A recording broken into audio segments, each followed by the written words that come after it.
Bonjour, voici l'info C'est ma TV en bref. Toujours aussi populaire qu'international, la 35e édition du Carrefour mondial de l'accordéon de Montmagny, qui se tiendra du 30 août au 1er septembre 2024, mettra en vedette près de 75 artistes sur 9 scènes et sites extérieurs, avec comme porte-parole Marco Cagliari, qui, d'ailleurs, montera sur scène le samedi 31 août. En nouveauté, le Carrefour propose la Grande Nocturne, une soirée vibrante à Place Montel rendue possible avec l'arrivée d'un nouveau commanditaire, Emballage LM de Saint-François de la Rivière du Sud. Les spectateurs auront l'occasion d'apprécier les performances des célèbres accordéonistes Marie-Jeanne Brousseau, Timmy Turmel et Patrick Nollet, accompagnés d'un ensemble de talentueux musiciens.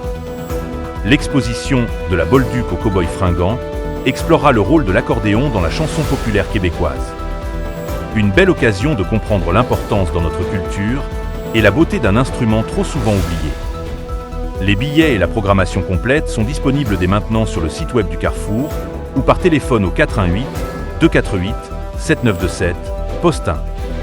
Le musée de sculpture sur bois à Saint-Jean-Port-Joli rouvrira ses portes le 21 juin, offrant aux visiteurs des expositions renouvelées et une expérience culturelle enrichissante.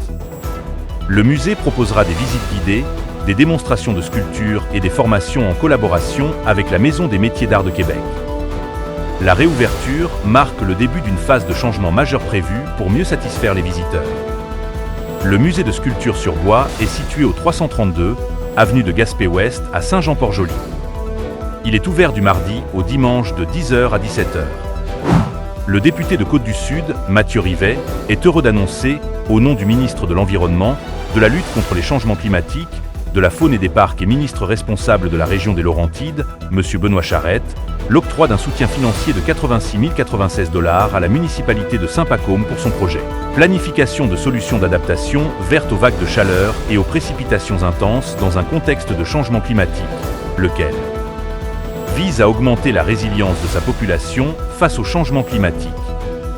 Le financement accordé s'inscrit dans le cadre du volet 1 du programme Oasis, qui a pour objectif de soutenir la planification d'actions de verdissement. Ce projet permettra à la municipalité de faire une analyse de la vulnérabilité et des risques pour une planification intégrée d'infrastructures vertes. Sur la scène internationale, c'est aujourd'hui que se déroule la commémoration du 80e anniversaire du débarquement de Normandie, en France. Le 6 juin 1944 a eu lieu le débarquement des troupes alliées sur la côte de la Normandie, ce qui a amené à la libération de l'Hexagone, auquel des soldats canadiens ont participé. Participe à cet événement au centre Juno Beach, en France, le Premier ministre du Canada Justin Trudeau.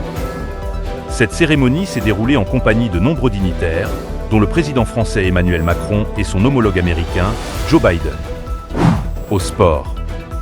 Après l'extraordinaire conquête de la Coupe Grey par Montréal l'an dernier, les Alouettes de Montréal amorceront-ils leur nouvelle campagne avec le même niveau d'engagement chez les joueurs? Les supporters auront droit à une première réponse. En lancement de saison, les Alouettes de Montréal affrontent aujourd'hui à 20h30 à Winnipeg les Blue Bombers dans une reprise de la Coupe Grey. Pour plus d'informations, visitez le cmatv.ca ou suivez le fil Twitter X de CMATV.